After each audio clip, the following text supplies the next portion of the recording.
What is going on, FA Nation? John Impemba here with James Grande. Welcome into the Fantasy Star MLB DFS Game Day live show. We're looking at 8 games here on a Thursday for this MLB DFS Main Slate. Wednesday.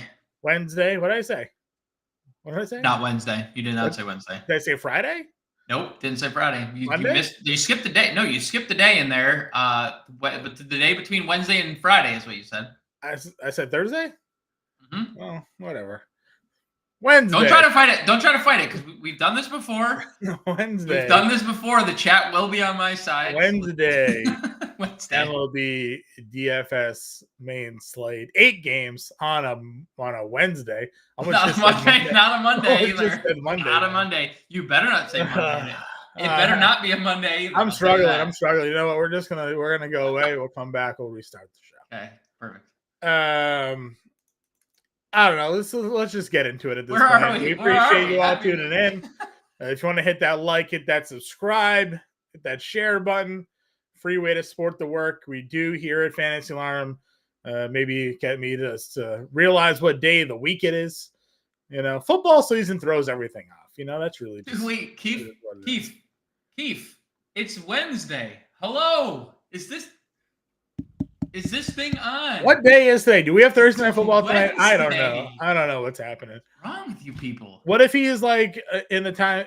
Is it anywhere in the world right now where it's a day ahead of us? You know, I guess that's the question. I mean, is Arizona? By now, like technically, if Arizona's like 30 days behind, right? If he's chilling out in like the Philippines, it might be Thursday, right? I mean, it could be. I guess it technically could be. It's Thursday somewhere, correct? Right. But like. Right. It's Wednesday on the East Coast. All right. Well, I was speaking to our Thursday audience. Yeah, you're speaking to our. Perfect. I mean, we're not gonna have one. This is an inclusive program here, and I didn't want those who are in the Thursday time zone to. Salute to you, Keith. Salute to you. I'm just making sure. All right. Let's just get into this here. We also track Bowden Francis's no attempt here through 8 innings of no-hit baseball. Only 1 strikeout, though, which is like, you know, is it really that impressive? You know? Yes. I mean, there's this is the second time in a month he's done this. Like, let the man live. He's 28. Did he throw the no-hitter the first time or no? Oh, no! Lindor just hit a home run. Oh, so he lost everything on 1 swing of the bat. 0-2. An 0-2 pitch. Francisco Lindor just homered. Keith is worried about me. Keith, sometimes I'm worried about you. You know, the problem is that we work a lot. We work a lot of hours, and some days I just forget what day it is. That's so sad. What's worse is like the person behind you behind me and ahead of you has Lindor. So, you know, it's double-edged. Double-edged there. All right, let's get into the pitching. Everybody's asking in here what we want to do for pitching. Anthony wants to know thoughts on Nick Pivetta against Baltimore. DePrince wants our top FanDuel pitcher, and Christopher wants to know our thoughts on Wu versus the Padres today. So we'll start at the top, where it's Snell, King, Reagans, and Brown, 9K and above. This morning on the preview show, you and I were higher on King and Brown of the 9K tier. Where are things shaking out for you right now? Yeah, I mean, it's obviously a super appealing top tier, right? Blake Snell has the highest strikeout ceiling on the slate, just given who Blake Snell is, but he's pitched poorly in 2 of his last 3. Yeah. I mean, I understand the Arizona start coming out of that game, 42 pitches in 1 inning. They're just like, screw it. Why risk anything here, right? 42 innings, right. 42, like it's a lot. So I'm kind of just moving on past it. The Seattle start, 6 walks. You get those random Blake Snell starts. He has the highest ceiling. So I'm perfectly fine with Blake Snell. It's a tough matchup. But it's a really, really good pitching environment once again in San Francisco. There's massive winds that are blowing in now. It is a ballpark that neutralizes wind typically, like whether it's blowing in or out. It is built that way because they are on the bay out there. Yeah. but it's obviously not a bad thing that anytime there's wind blowing in, Milwaukee has a 3.3 implied run total. Right. So I like Blake Snell. Love Michael King. I bet his over 7.5 strikeouts today. It's an elite spot. I mean, we've talked about Seattle a lot this year, and they are a completely different team when they're out on the road versus home. Yep. Even when you just like look at some of the metrics when they're in their home ballpark, I mean, they strike out 26% of the time, like flat against right-handed pitching, which leads the league everywhere. That elevates to 29% in their home ballpark. Yeah. Ballpark that is just such a good environment for pitching. So love Michael King, love the strikeout upside there. Another team in Seattle, 3.6 implied runs.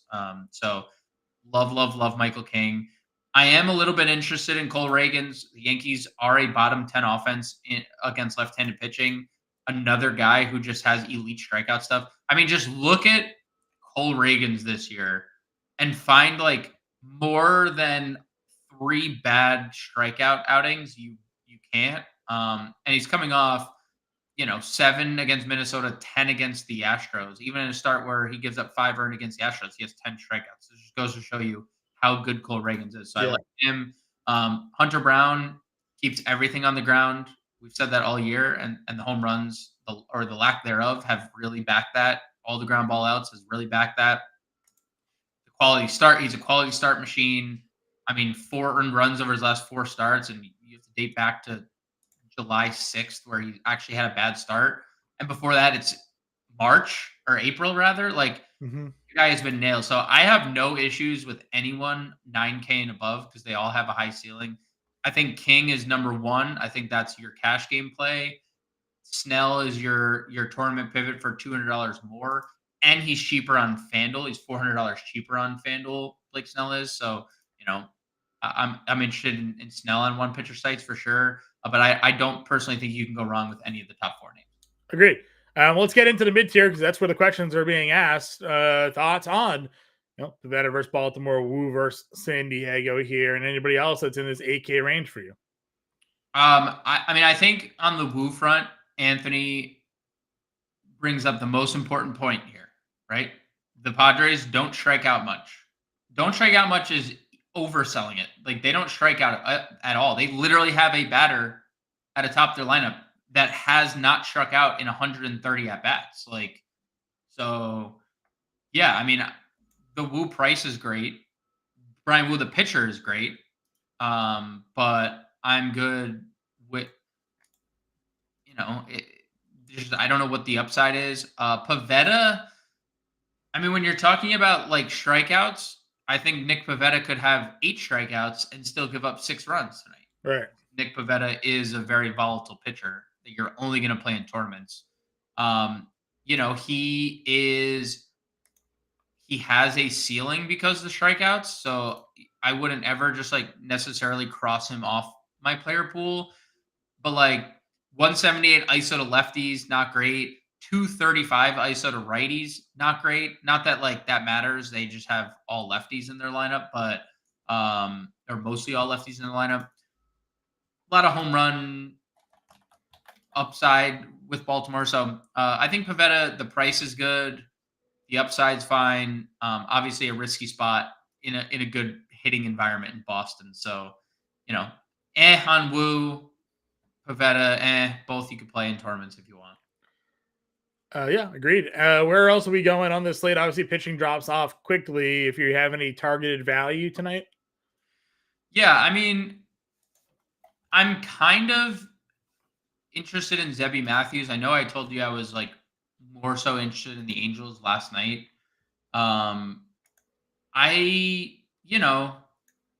There's not a lot of value, first and foremost. The Angels are who the Angels are, realistically. It's still a really subpar offense, and I know Zebby Matthews has struggled in his last 2 starts, but this is a top pitching prospect and one of the top pitching prospects in all of baseball before he was called up. And before these last 2 starts, he had looked great. I mean, even in starts against Kansas City, a start against San Diego, both those teams are in the playoff picture right now. had a good start against St. Louis, and they don't strike out a lot. You look at this Angels team as a whole, there is interest. There is interest because at the end of the day, whether the Angels have bid us lately or not, I mean, they have 3.8 implied runs, super low.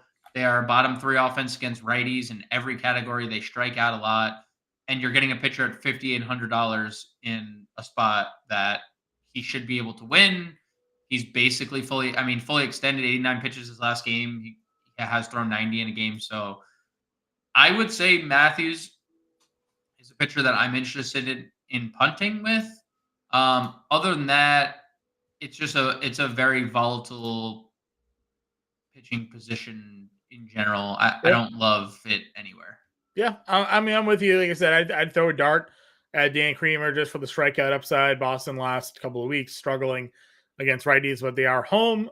And obviously they have an offense that can put up runs and was putting up a lot of runs against righties for most of this year. Just right now they're struggling a bit. Anthony wants to know, is Lance Lynn a attack spot today in his start off of the IL? Like, are we attacking Lance Lynn? Are we in on Cincinnati today against Lance Lynn?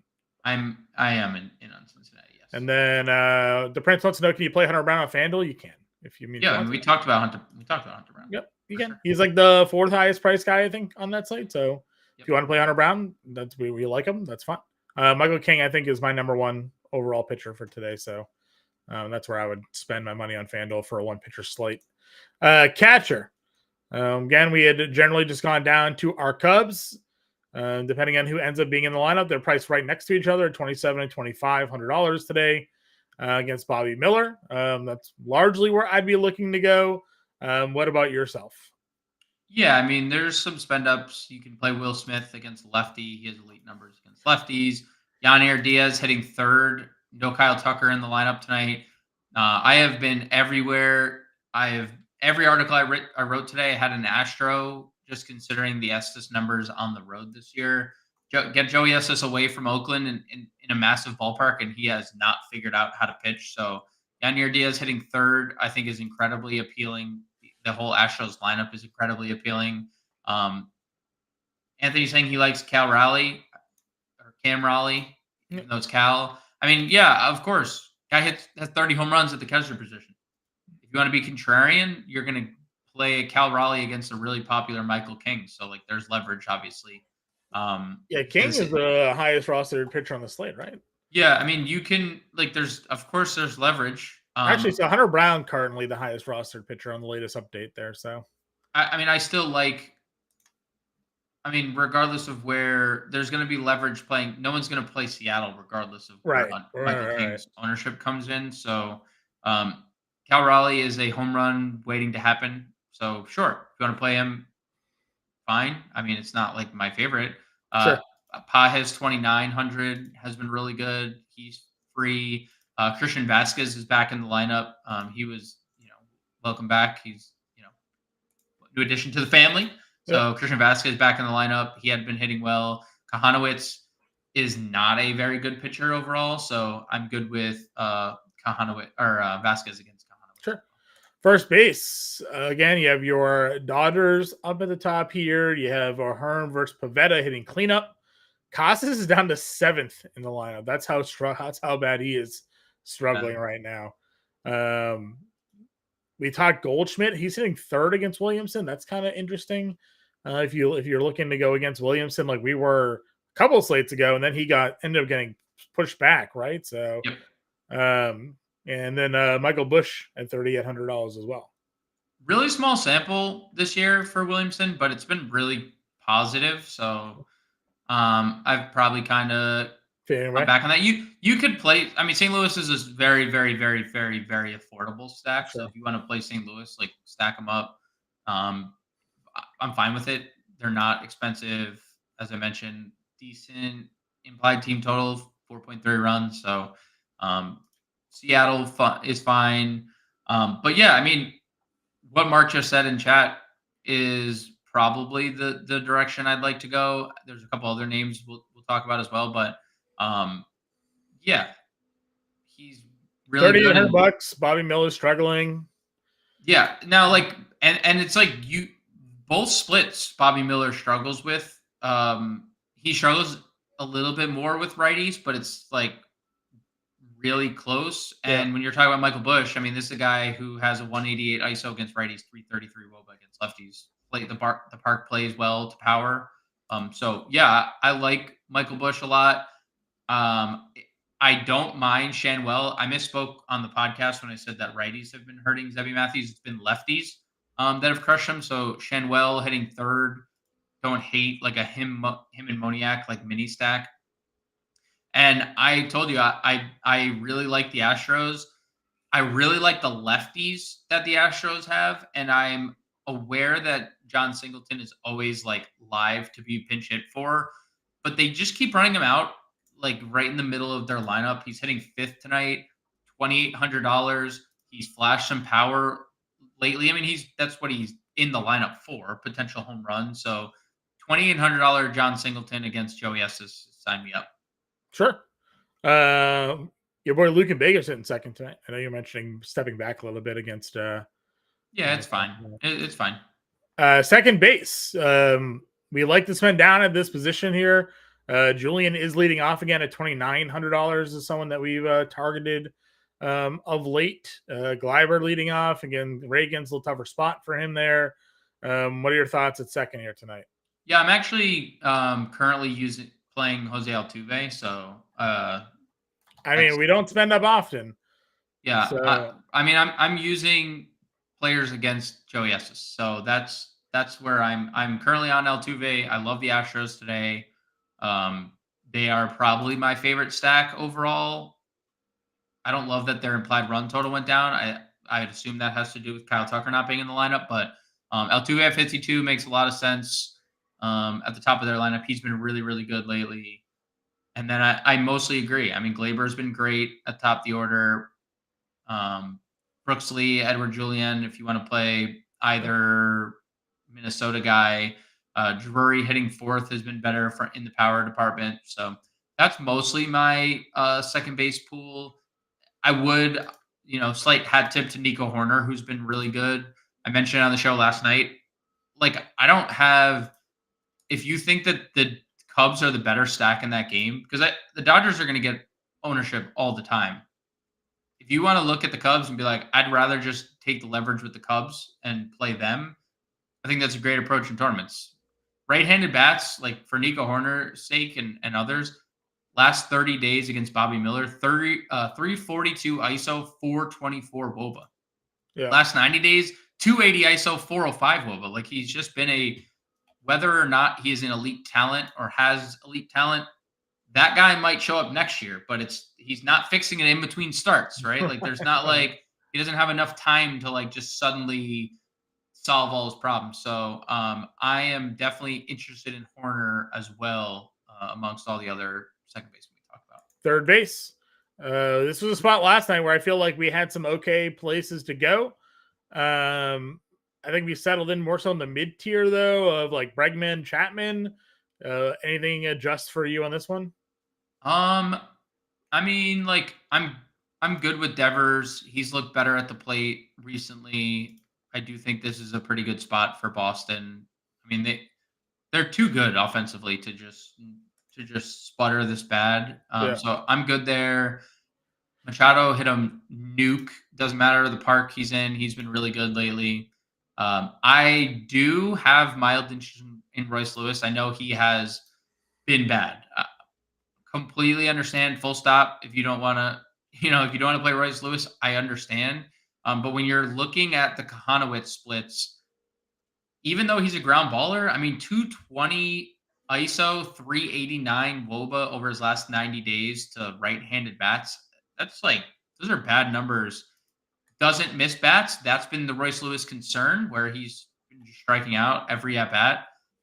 So I do think that there's a home run tonight in Minnesota by Royce Lewis. So yeah, I mean, I think there's a case for all the top guys, but I think Bregman has been great against right-handed pitching this year. Definitely interested in Bregman hitting fourth. And Paredes, I don't really want to play Paredes. I understand it if you're playing a Cub stack. Isaac Paredes is fine. But yeah, I think Bregman's probably the top dog in the mid tier. Sure. If you're working down into the value, anything of note? Again, I felt like this position last night was pretty tough to look at.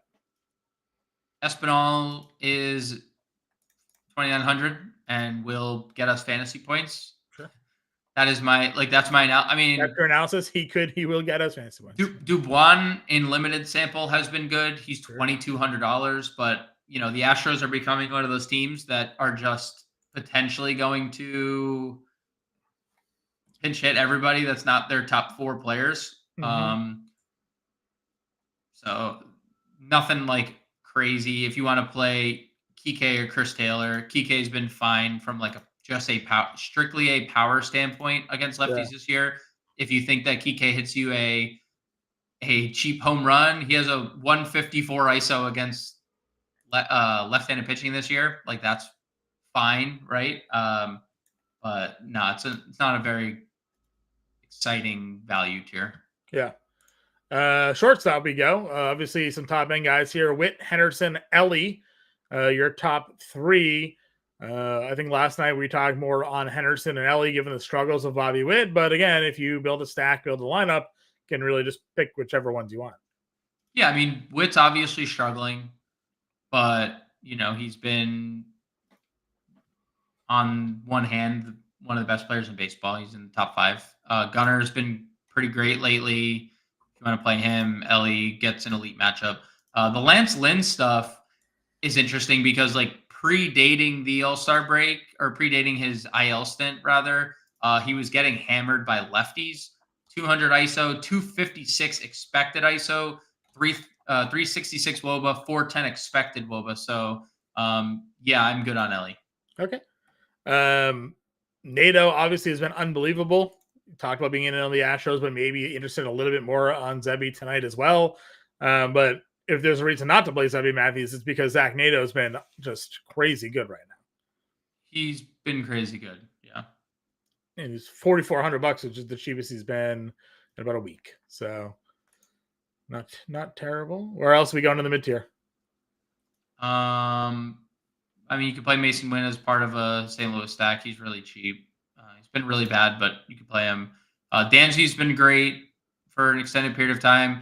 You and I kind of poo-pooed Tommy Edman hitting 4th in the Dodgers lineup on Tuesday. Yeah, no, he had double dongs. But he hits lefties. Yeah, I know. Both of them off Shota. Shota gave up 3 runs, 3 solo shots, right? That's Tommy Edman career stats are real versus lefties, really real, 800 plus OPS, 200 plus ISO, hits for power from the right side. Makes you wonder if some players should just play from one side full time, if that would be better for them. Now that they're in the majors, hey, I'm coming up as a switch hitter. That's great. It's yeah, but what if you're just better from now that you're in the majors, so you don't need to prove it to scouts. Maybe you're just better from one side of the plate. I don't know. But Edman gets a lefty again, assuming Teoscar isn't playing or not. Maybe he does, maybe he doesn't. I think he's going to. I think the expectation is he either plays today or tomorrow. If there's no Teoscar Hernandez, Tommy Edman's probably hitting 4th or 5th because Will Smith will be back in the lineup. He wasn't in the lineup Tuesday. So you're just moving Edman down to 5th. I mean, that's an elite play, 3,600 against a lefty, hitting 5th against Jordan Wicks. Okay, not bad. Outfield. A lot of top end plays here. You're in on Houston. You said you're paying up for Altuve. Are you fitting in Jordan as well? Yeah, Jordan's my top play of the slate. Number one. That's my number 1 play. Okay. What's your number 2 of that group? Jordan. Okay, so you're playing Jordan, and then anybody else? Anybody else? Jordan.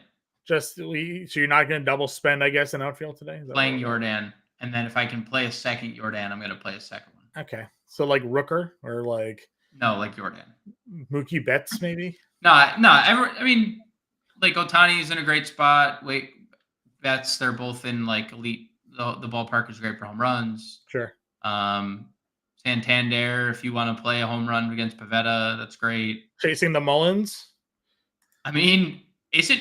I don't know if it's chasing. I feel like we were kind of like talking about him yesterday. Like, hey, this is the old Cedric Mullins. He's kind of back, hitting second, like, and then he double dongs. Like, obviously, I didn't think he was going to double dong, but 2 homers and a stolen base. He's guess what? Hitting second again, and he's hitting 400 his last 10 games. So yeah, I mean, but like conversely, not to just bypass the Cubs. I think there's 3 Cubs outfielders right there that you can play. That I think are Seiya and Happ. If you had to pick one, I don't want to pick one. If you had to pick one, I don't have to. I have literally 3 outfield spots.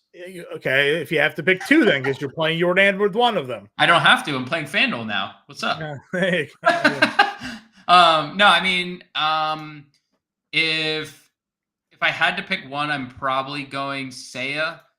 I think when you look at the Miller splits for righties of late, they're more conducive to right-handed bats, and Seiya's been elite against right-handed pitching. 218 ISO, 360 WOBA on the year. Better than Bellinger, who has the split advantage. Better than Happ, who has the split advantage. So I would probably play Seiya of the 3. I'd probably rank it Seiya, Happ, Bellinger. But I think all 3 are firmly in play. And, obviously there's a 4th outfielder. And this is the point that, again, I'm going to yell at you for it because I'm not going to yell at DraftKings, of course. They're not going to do anything about it. Why we lost the Bellinger first base eligibility? He had that. They have 4 outfielders. Obviously, all 4 of them are not playing outfield at the same time. That's not possible per the rules of Major League Baseball, unless you're, bringing one and putting them in the outfield. Yeah, I said shallow, short. I'm just wondering, like, why that. Why again? The Shohei Ohtani treatment. I don't know. I'm just saying, like, give Seiya first base. Give any of them. But like, we have 4 Cubs outfielders that I would like to play. Unless I'm playing on a different site that has a utility spot, I cannot do that. So that's a little frustrating. Okay. Taylor Ward hitting first. Good enough. Taylor Ward is hitting everything. So yeah, I mean, again, if you're not in on Zebby, I understand it. I also think Zebby Matthews is a super talented pitcher that like has pitched poorly of late, but yeah, I like him. I like Friedel at 4,400 against Lance Lynn. He's hitting 4th. I would probably still play Lawrence Butler even if there was a fire at $3,900. It's just it's like a price thing for me. I just can't wrap my head around $3,900 Lawrence Butler. It's when are we going to learn? You can play that, and there's your 4th outfielder. Like, why? Again, why is there 4? It's just like, it's a frustrating thing.